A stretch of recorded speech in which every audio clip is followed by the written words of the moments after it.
부지런히 하는 건 아니고 이제 쉬엄쉬엄 하는 건데 그래도 시작합시다. 15-8입니다. 한 구절 읽고 또 한번 이야기를 나눠보도록 할까요? 읽어보시죠.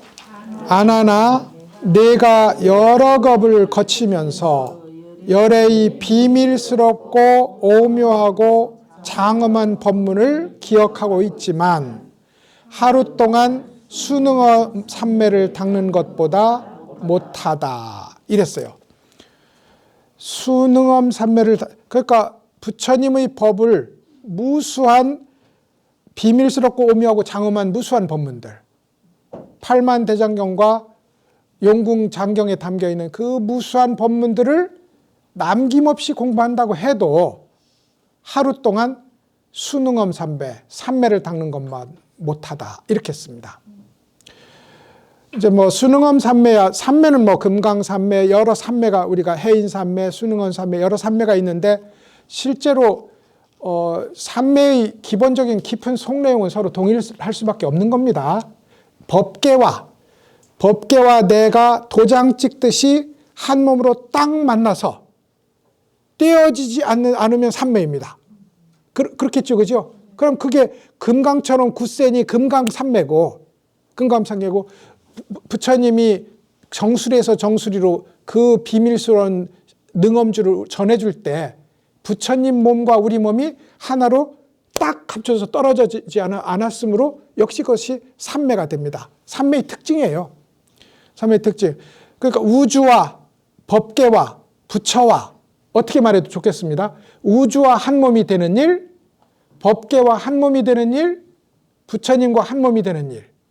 그것이 이제 삼매의 자리라고 말씀을 드리면 되겠어요. 삼매의 자리에서는 내가 곧 중생의 마음이 곧 부처의 마음이고 부처의 마음이 곧 중생의 마음이 되는 자리라고요. 이 수능엄 삼매를 닦는 것보다 못하다. 이게 능엄경의 얘기니까 당연히 수능엄 삼매는 제일 깊은 관련 있는 게 능엄주지요. 예, 제일 깊게 관련되어 있는 게 능엄주겠습니다. 교수님 여기서 수는 머리 숫자입니다. 이 능엄주를 전달을 할 때 부처님의 머리에서 직접 이 청법자의 머리로 해석 과정 없이, 금강경은 해석 과정이 있잖아요. 일시의 불이 사이국의 계시사 이렇게 해석을 하지 않습니까? 수능엄 삼의 능엄주 같은 경우는 머리에서 머리로 직접, 정수리에서 정수리로 직접 전달되니 존재가 그대로 쑥 들어가서 번역 해설의 과정이 필요 없는 겁니다. 그래서 이제 이것이 부처님 마음을 해석 없이 그대로 받는 거예요. 이렇게 이제 보시면 될 것 같고, 능엄경은 그야말로 선정을 닦는데 나타나는 여러 가지 문제점, 선정의 종류, 그리고 선정을 닦는 법에 대해서 일종의 백과사전식으로 그 유명한 관세음보살의 관음 법문도 여기에 들어있어요. 능엄경에. 그렇게 이제 능엄경이야말로 수행의 법, 수행의 장애의 해결 방법이 고루되어 있는 수행 백과사전쯤 되는 거다. 이렇게 이해해도 될 정도로 중요한 책입니다. 중요한 책인데 여기서 나온 이야기는 이제 안한 얘기예요. 안한은 능엄경과 능엄주도 안한 때문에 생긴 거거든요. 능엄주도. 이래저래 이제 안한과 능엄은 관련이 깊습니다. 처음에 이제 이 대목의 구절은 이래요. 부처님이 이제까지 이제 이렇게 공부해서 우리의 이 육근과 육식과 육경이 이게 18개잖아요. 우리 반야심경에서 그 공 속에는 그런 것이 없다. 그건 모두 공할 뿐이다 한 그거 말입니다. 그것이 모두 공할 뿐이므로 그에 대한 집착을 내려놓아라 하는 설법으로 위주를 가다가 이제 드디어 그대가 바로 부처이고 지금 중생과 부처를 나누는 이 자리가 임시로 나눠서 보여준 자리다 하는 이제 법문을 하니 안한이 옛날 들었던 법문을 가지고 반박을 합니다. 부처님한테. 그러니까 이제 부처님이 가소로운 거지. 그래가지고 이제 아난이 왜 반박을 하는가 가만히 보니 머릿속에 논리가 차곡차곡 쌓여 있어. 그래가지고 이제까지 부처님 법이라는 논리가 있는데, 무슨 말인지 알겠죠? 아난의 머릿속에 한치의 착오도 없이 부처님의 법이라는 정교한 구조물이 형성되어 있는 거야. 근데 그 정교한 구조물에 부처님이 새로운 설법을 하니, 새로운 대승설법을 하니 그 구조물에 안 맞는 거예요. 그러니까 반박을 합니다. 그러니까 사실 불법은 뭐냐면 지금 당신이 가지고 있는 것이 얼마나 훌륭한 것이든 그걸 내려놔라 이거거든요. 불법 실천의 1번입니다. 당신이 가지고 있는 게 보시, 지계, 인욕, 선정, 지혜 그 어느 것이든 바로 그걸 내려놔라. 그것이 불법 공부의 1번입니다. 영원한 1번이에요. 근데 이제 아나는 주워 담기만 했지 끊는 일을 못한 거예요. 그러니까 이제 네가 그렇게 무수한 법문을 외우고 듣고 이해했다고 하지만 그것을 일시에 끊어버리는, 이게 삼매는 그런 거거든요. 너가 없으니 무슨 지식이 있고 무슨 공부할 내가 있고 공부할 법이 있겠어요. 공부를 할 나도 없고 공부를 해야 될 법도 없어. 그걸 삼매 자리에 가서 모든 것을 일체에 내려놓는 이것이야말로 공부 요체인데 너는 요것만 빼고. 참 이게 그러니까 우리도 자칫 잘못하면 불법만 빼고 다 할 수 있습니다. 참 이거 아니 제가 가끔 자조적으로 이제 평생을 교육에 임해온 사람으로서 가르치는 사람이 자칫하면 교육만 빼고 다 한다. 예? 자칫하면 우리 불법 믿고 불법을 실천하고 불법을 가르친다고 하는 소위 사부 대중도 자칫하면 절도 예쁘게 키우고 불상도 예쁘게 꾸리고 사회적 선행도 하고 모두 다 하는데 나와 법까지 내려놓는 아집과 법집이잖아요. 아집과 법집을 일시에 내려놓는 불법의 실천만 빼고 다 하는 것일 수 있어요. 그럼 부처님이 우리를 좋아하겠냐고. 좋아하겠냐고. 나가라 이럴 수도 있다 이 말입니다. 부처님이. 그러니까 우리 이거 반성해야 되는 거라고요. 안 하는 그랬어요. 불법만 빼고 다 한 거야. 불법만 빼고. 그러니까 이제 부처님이 엄청 꾸짖는 거거든요. 엄청 꾸짖죠. 그런데 그래도 회개를 못합니다. 안 하니. 왜요? 내 1번인데 뭐. 내가 제일 잘하는 건데 뭐. 내가 제일 잘하는 걸 내려놓을 수는 없잖아요. 제일 잘하는 거. 그래서 이제 그걸 안 내려놓고 계속 삽니다. 계속 살다가 마든가 여인의 유혹을 만나게 되는 것도 사실은 그런 일에 속하는 거거든요. 그리고는 마지막에 실제로 이제 가섭존자에게 너는 비유하자면 온병을 앓는 여우와 같다. 이제 계속 이거 엄청 여우는 힐끗힐끗하잖아요. 왜 힐끗힐끗하냐면 의심이 많아. 여우는 의심이 많아. 그래가지고 이제 황하의 얼음이 저 북쪽부터 얼 거 아닙니까? 그럼 여우가 저쪽에 먹을 게 많아요. 그래서 걸어가야 되는데 이제 얼음이 잘 얼었나를 한 발 디뎠다가 얼었을까 안 얼었을까 뒤로 물러나고 또 한 발 디뎠다가 얼었을까 안 얼었을까 한 발 뒤로 못 건너가는 거예요. 의심하느라고 과감하게 버리고 가야 되는 건데 그래서 이제 그런데 거기다 옴까지 올라왔어. 두리번 가는 게 곱하기 둘이지. 왜냐하면 의심으로 두리번거리지 간지러움으로 두리번거리지. 그러니까 도대체 이제 방향이 없이 매번 앉은 자리에서 뱅뱅이를 도는 옴병 앓는 여우와 같다는 이제 비판을 가섭존자한테 듣게 됩니다. 듣게 돼요. 그래서 이제 칠엽굴에 못 들어오잖아요. 부처님이 돌아가시고 나서 이제 가섭존자가 주관이 돼서 결집을 하잖아요. 근데 그 결집을 하는데 발다라라는 제자가 있었어요. 다른 사람은 울고 슬퍼하는데 이제 기댈 기둥이 없어서 나는 법을 어떻게 닦을까 하고 슬퍼하는데 혹은 중생들을 위해서 슬퍼하는데 발다라라는 이 수행자만 잘 됐다. 부처님 살아계실 때 이륵하면 청정하다고 하고 이륵하면 청정하지 못하다 하고 똑같이 차를 마시는데 나는 이유도 모르겠는데 너는 청정하지 못하게 차를 마시는구나. 참 저 사람은 차를 마시는데 청정하게 마시는구나. 무슨 구별일까요? 나가 차를 마시면 청정하지 않습니다. 예? 내가 차를 마시면 청정하지 않아요. 나도 있고 차도 있잖아요. 나와 차가 없는 자리. 뭐 이제 그런 거겠지요. 그리고 이건 해야 된다, 저건 하지 말아야 된다를 그야말로 잔소리꾼처럼 떠들었는데 이제 돌아가셨으니 내가 하고 싶으면 하고 하기 싫으면 그만두면 되겠다. 가섭이 그 말을 들으니 기가 막히는 겁니다. 야, 이러다가는 10년이 안 돼서 불법이 사라지겠구나. 그래서 이제 당시에 대제국의 국왕이었던 아사세 왕에게 부탁을 합니다. 우리가 결집을 할 텐데 칠엽굴에 건물을 하나 지어주시고 그리고 우리에게 500명이 먹고 살 식량을 좀 대주십시오. 500명이니까 어마어마한 식량이거든요. 식량을 대주십시오. 걸식을 다니다가는 결집을 못하겠습니다. 그래가지고 이제 499명을 맞춰놨다 이겁니다. 근데 이제 안한존자가 25년간 부처님을 섬겼는데 안한존자가 머리가 엄청 좋았어. 그런 사람이 있어요. 들으면 단어도 안 빼먹고 암기하는 사람이 있다니까요. 안한이 그랬어요. 그래가지고 이제 한마디도 놓치지 않고 암기하는 사람은 오로지 안한인데 저 사람을 뺄 수는 없습니다 하고 이제 아라한 대중들이 가섭존자에게 권유를 합니다.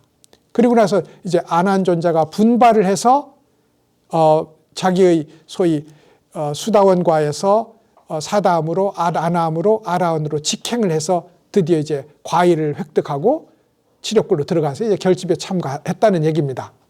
했다는 얘기인데 그 과정에서 이제 안한한테 지속적으로 지적되는 얘기가 알고 이해하는 일입니다.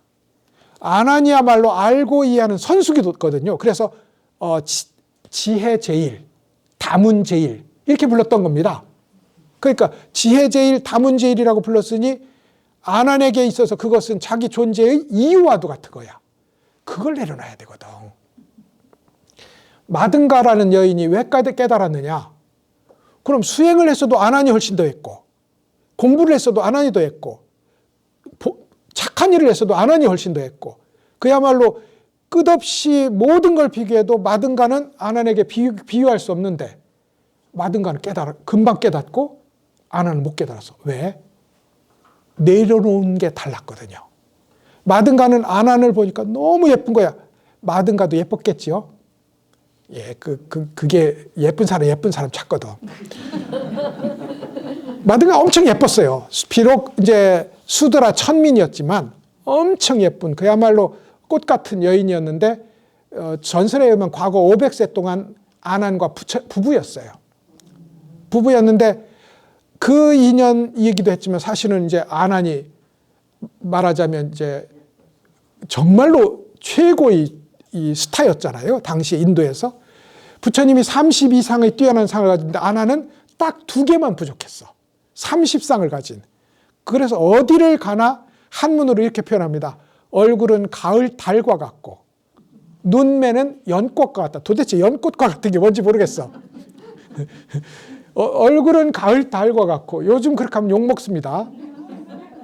얼굴은 가을 달과 같이 훤하고 눈매는 아마도 연꽃처럼 이렇게 째졌다 이 말이겠죠. 이렇게 이게 원래 봉황눈이라고 해서 과거에 고귀한 눈이었어요.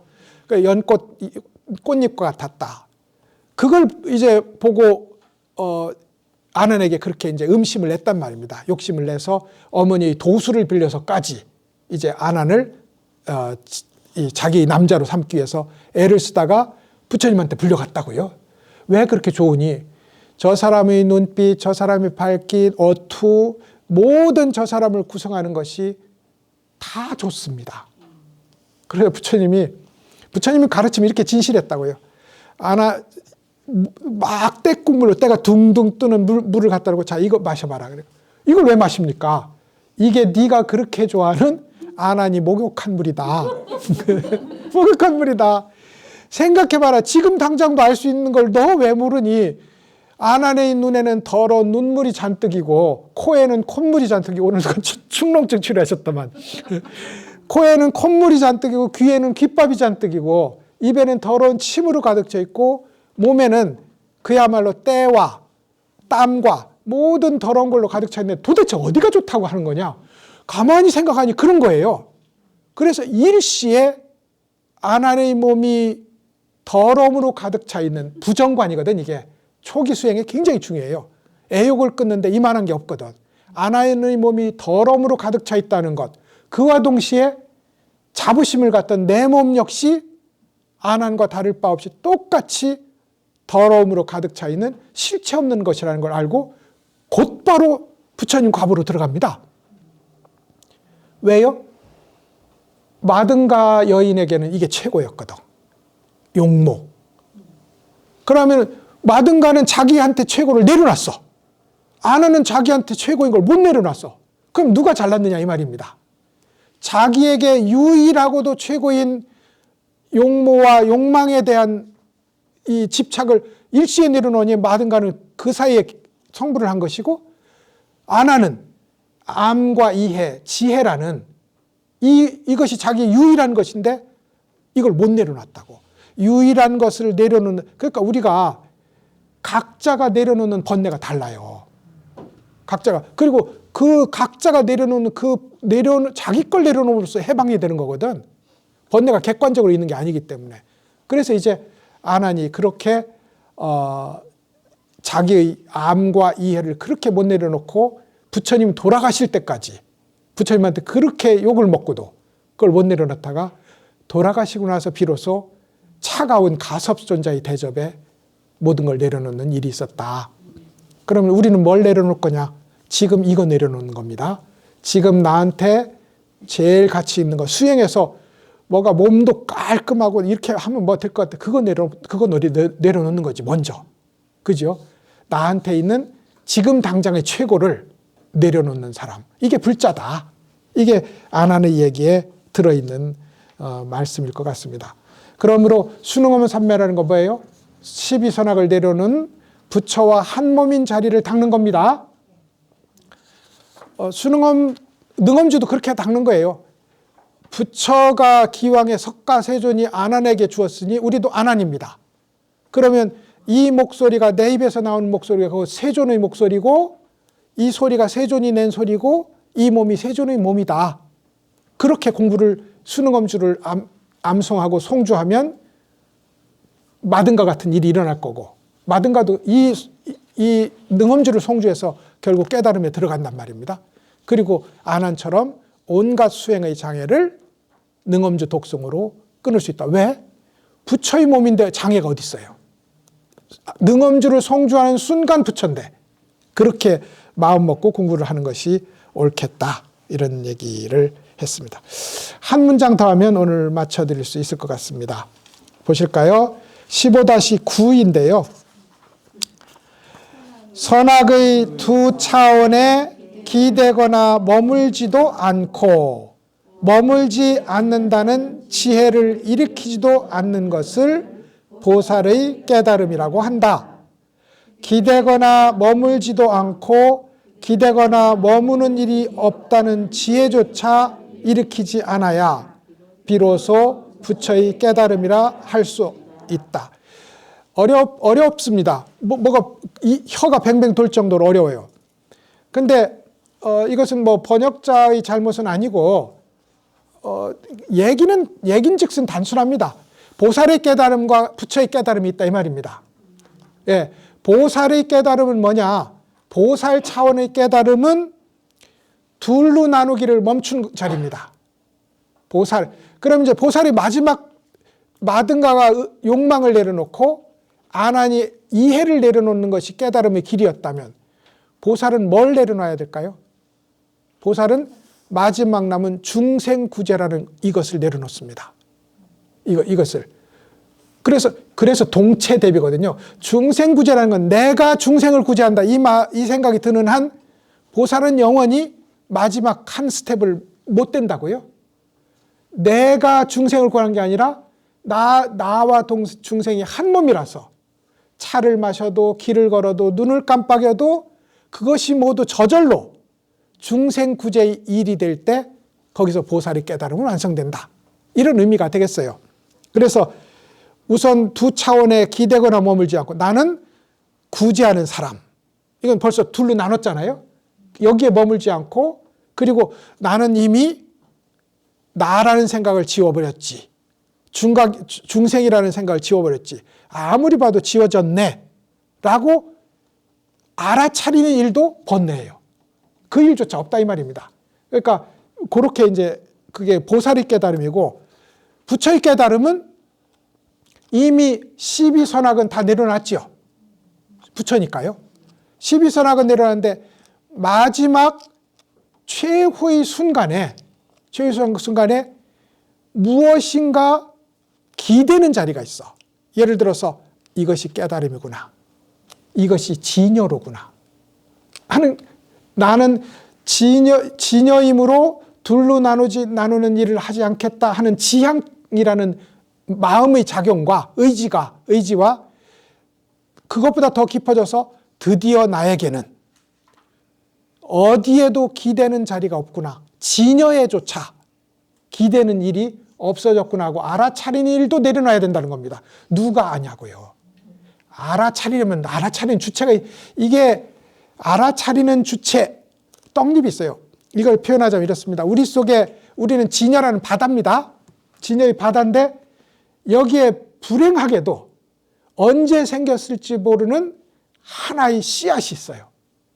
그 씨앗이 이제 일종의 사단을 일으키는 씨앗이야. 근본 무명이라고 부르는 겁니다. 근데 이게 가만히만 있으면 아무 말썽을 안 피는데 여기서 갑자기 옳지 때가 되었다 하는 시기가 오면 움찔하고 한 번의 운동이 일어납니다. 그리고는 막바로 두 개의 떡잎이 생겨요. 두 개. 움찔하고 뿌리가 한 줄 탁 일어나면서 두 개의 떡잎이 생겨. 움찔하는 이 작용을 무명업상이라고 부르고 두 개의 떡잎을 보는 나, 보이는 저것, 능견상, 경계상이라고 부르는 이게 두 개의 떡잎입니다. 이래서 가는 뿌리 하나와 떡잎 두 개가 모여서 아리아식을 형성한다고요. 우리가 인지 못하는 속에서 일어난 이 떡잎이 가만 놔두면 뭐가 되겠어요? 슬슬슬 자라서 완전히 무성한 독가시 나무가 된다고요. 정원을 꽉 채워. 우리 삶이라는 정원을 꽉 채워. 가만히 놔두면.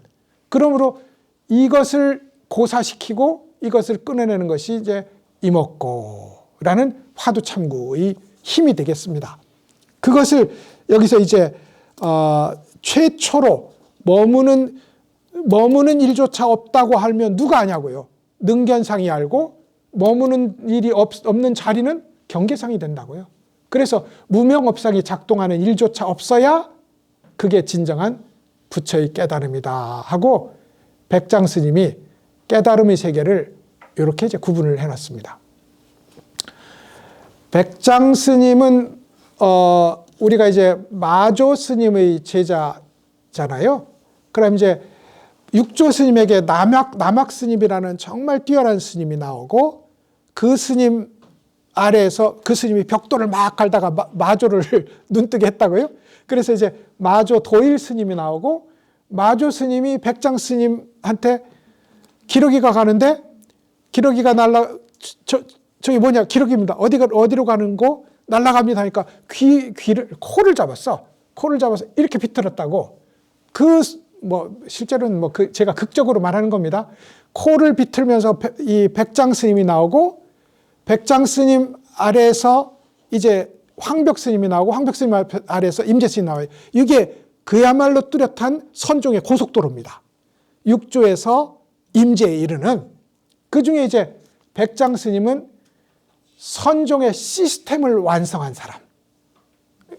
그러니까 선종은 어떻게 해야 선종이냐 하는 소프트웨어, 하드웨어를 완성한 분이 백장 스님이다. 이렇게 말씀드릴 수 있을 것 같아요. 그때까지 선사들은 어디 살았냐면 유를 공부하는 스님들한테 새빵살이를 했어요. 유를 공부하는 사람들. 유론에 새빵살이를 했다고요. 그러다가 이제 백장 스님 때 와서 선원이 독립됩니다. 그게 총림이에요. 그게 총림이에요. 총림이고 성철 스님이 총림하고 성철 스님의 불교에 대한 꿈은 초기에는 총림에 집중되어 있었습니다. 총림이 구성돼야 불교가 된다. 그 이유가 이제 선은 총림이 있으면서 선이거든요. 그러니까 우리가 위에 6층에 있는 이 부처님 모신 곳을 법당이라고 부르잖아요. 그게 선종용어입니다. 원래 부처님 모신 곳은 불당입니다. 그러면 선사님이 올라와서 법을 설하는 곳이 법당이에요. 그러니까 우리는 불국사를 가도 법당, 해인사를 가도 법당이니 우리의 불교는 뭐냐면 선종이다. 이렇게 단어 하나만 가지고도 이렇게 말할 수 있을 정도로 법당이라는 말은 선종에서 나온 말이고, 그러니 법당에는 반드시 뭐가 하나 있어야 되냐면 조사 스님이 앉아서 법을 설하는 사자자가 하나 있어야 돼. 이제 그쪽에서 부처님으로부터 위촉받아서 법을 설하는 생불이 앉아 있는 거죠. 그게 법당의 유래입니다. 이것도 백장 스님 때 나왔어요. 백장 스님 때. 그 뒤로는 대웅전도 약칭 법당이 되는, 소위 법당이 주류가 되는 그런 시대가 이제 되고, 그 유명한 얘기 중에 이제 하나가 노동을 그렇게 중시해서 하루 일하지 않으면 하루 먹지 말라 하는 소위 노동선을 주장한 것으로도 유명합니다. 이건 이유가 있어요. 불교가 오늘도 마찬가지입니다. 오늘날도 성철 스님도 산신각, 칠성각 다 때려부셨는데 지금도 산신각, 칠성각 49제로 저리 먹고 살듯이, 참 이게 나는 그래서 할 수 없구나, 이걸 잘 쓰자 이렇게 생각해야 된다고는 생각합니다. 그럼에도 불구하고 절이 혹은 수행 도량이 사회적 움직임에 너무 움직이면 사회 사람이 좋아하는 걸 해줘야 돼. 그렇잖아. 그 사회 사람이, 그래서 실제로 성철 스님이 직접 목도한 것은 주지 스님이 돈 많은 사람이 오면 직접 밥상을 들어다 갖다 주게 되고, 심할 경우에는 대원사 같은 데서는 술상도 봐줬다는 거예요. 그러니까 이건 뭐 불교하고는 일도 아닌 거지, 불교가. 그런 상황 속에서 이제 성철 스님이 지금 우리 불교를 위해서 고민했듯이 백장 스님도 제일 노동을 중시한 게 이거였어요. 나중에 이제 육조 스님에게 신회 스님이란 천재 스님이 있었어요. 이 스님이 지금 이제 성철 스님이 제일 미워하는 스님이거든.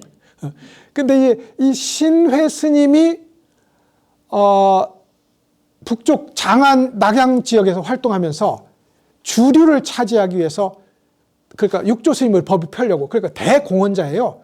중국의 남종선이 천하를 차지하게 된 건 신회의 공로다. 이건 확실합니다. 그런데 어떻게 했느냐 하면 들어보세요. 이 신회 스님이, 그러니까 신수 스님 계열의 스님들과 논쟁을 벌입니다.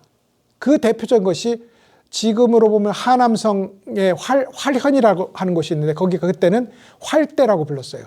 거기서 이제 어마어마한 논쟁을 벌입니다. 남종이 좋으냐 북종이 좋으냐. 남종은 한 번에 깨닫는데 북종은 조금씩 깨닫는다니까 나는 반대다.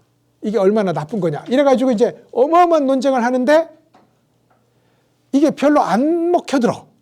심지어 신회 스님을 죽이려고 1차, 2차, 3차의 살해 위협까지 있었어요.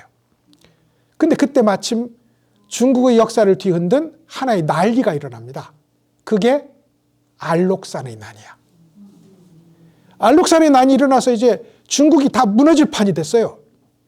그러니까 이 신회 스님이 법단을 설치하고 스님들에게 계를 주기 시작합니다. 계를 주는데 좀 부끄러운 얘기인데, 계를 그냥 안 주고 돈을 받아. 개첩을 돈을 주고 팔았다고. 그러니까 이제 승려의 숫자가 확 늘어날 거 아니야. 그 신회 스님한테 계 받은 사람 남종이지. 안 그렇겠어요, 그죠? 다 남종선을 받은 거지. 그래가지고 이제 개첩을 팔아서 생긴 돈을 군자금으로 줍니다. 그 군자금도 이제 그 도움을 받아서 숙종이라는 이가 이 알록산 난을 물리치고 숙종의 자리에 이제 올라요. 당현종은 그 사이에 이제 사라지고요. 그러니까 숙종이 신해가 얼마나 고맙겠어요. 그래서 신해를 왕창 밀어주는데 그게 뭐냐면 오늘부터 남종선이다. 그래서 천하가 남종선이 됐어. 그건 좋았는데 그 뒤로 이때 생긴 개처 팔아먹는 일이 쭉 내려간 겁니다.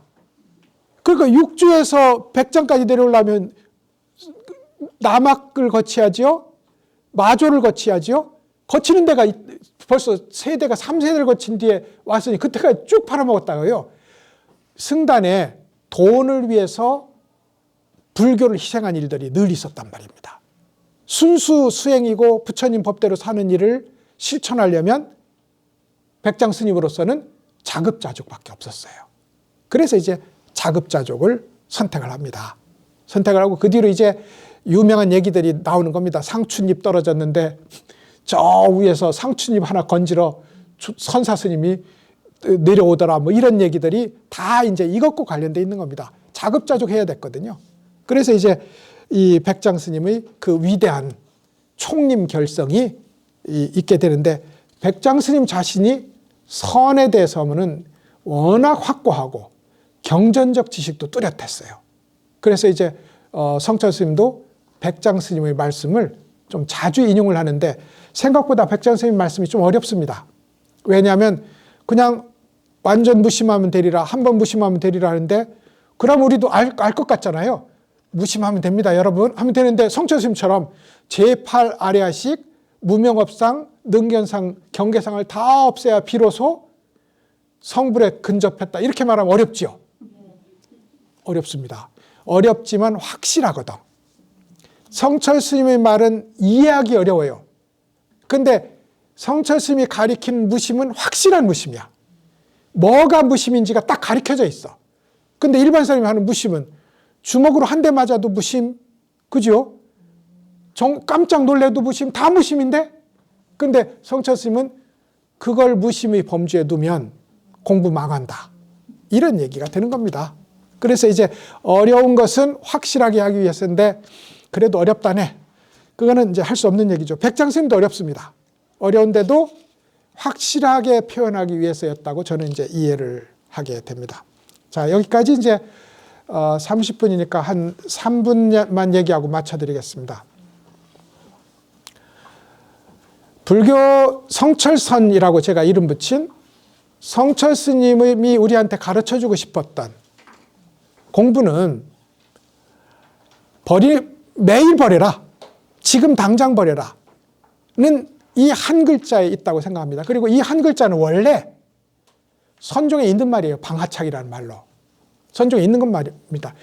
근데 욕망을 버려라, 분노를 버려라, 어리석음을 버려라, 이건 알겠는데 당신이 성취한 그걸 버려라 하니까 마든가는 자기 욕망이 잘못된 걸 금방 알고 버렸지만 안 하는 지혜라는 것이 잘못된 것이 아니라고 생각했으므로 못 버렸다 이 말입니다.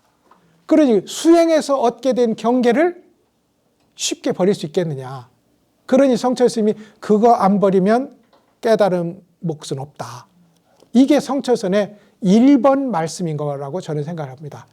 이런 한 얘기를 가지고 오늘 얘기를 마쳐도 될 것 같은데 두 사람이 있었습니다. 한 사람은 조금 총명한 사람, 한 사람은 어리석은 사람. 둘이 딱 친구죠. 그래서 이제 돈을 벌기 위해서 먼 곳으로 이제 장사를 떠납니다. 장사를 떠났는데 가다 보니 어느 한 마을에 가니 삼말입니다. 삼대. 껍질을 벗겨서 천을 만드는 삼대가 지천인 거예요. 그래서 이제 영양껏 그것을 짊어져요. 둘이. 가져가면 돈이 되는 거거든. 근데 다음 마을을 갔더니 삼 껍질을 벗겨서 삼실을 삼아 놓은 삼실이 산더미처럼 있는 거예요. 그래서 이제 지혜로운 사람이 아하 하고는 친구한테 말합니다. 저게 이것보다 10배, 100배는 더 귀한 거니까 우리 삼대를 버리고 저 삼시를 가지고 가자. 그러니까 어리석은 사람이 이렇게 말해요. 이제까지 여기에 미고 온, 이제 슬슬 우리가 찜찜해지기, 우리가 조심스러워지죠? 우리 생각이 나는 거야. 이제까지 내가 여기까지 지고 온 공이 아까워서 못 버리겠다. 그래, 그 뒤로 이제 황동이 나타나고 순은이 나타나고 황금이 나타나요. 그때마다 지혜로운 사람은 아낌없이, 무슨 말씀이 알죠? 아낌없이 내가 짊어진 것을, 얼마나 귀한 거예요. 원래 귀한 거거든. 아낌없이 그 당시로서는 최고 귀했던 것을 버리고 새 걸 짊어집니다. 그리고 이제 드디어 마지막 궁극의 자리인 황금을 짊어지고 고향 땅으로 돌아옵니다.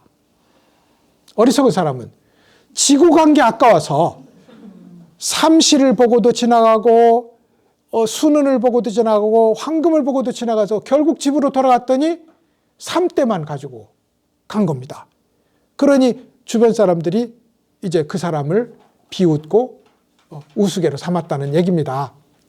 불법은 이렇게, 특히 성철서는 내려놓음을 기초로 한다. 그럼 지혜에 의한 깨달음을 중시한다면 그거를 끌어안고 공부한다는 뜻이거든. 해오를 안고 공부를 하는 게 해오 점수예요. 근데 성철스는 그것이 해오이든 진짜로 무엇인가 판이 깨지는 것이든 점검해 봐라. 점검해 봐서 정말 번뇌가 일어나지 않는 자리에 당신이 도달했는지, 자기 마음에 정직하다면 아니다는 대답이 나올 거다. 그러면 다시 대유령에서 육조 스님에게 가르침을 받던 해명처럼 무심으로 돌아가서 이먹고 하는 순수하고 완전한 의문을 일으키는 자리로 돌아가라. 이것이 이 공부의 전부다. 얼마나 간편하냐. 이 공부를 마음 쓰고 시간을 쓰면 저절로 부처를 성취하는데 왜 이 공부를 안 하는 걸까? 이게 버림을 주장한, 안 버렸으니 이 앞의 것을 못 봤잖아요. 그러니까 버림을 주장한 성철선의 기본 요지가 아닐까, 그런 생각이 듭니다. 자, 오늘 여기까지 했고요. 다음번에 조금 부지런히 하겠습니다. 오늘 공부하신다고 수고 많으셨습니다.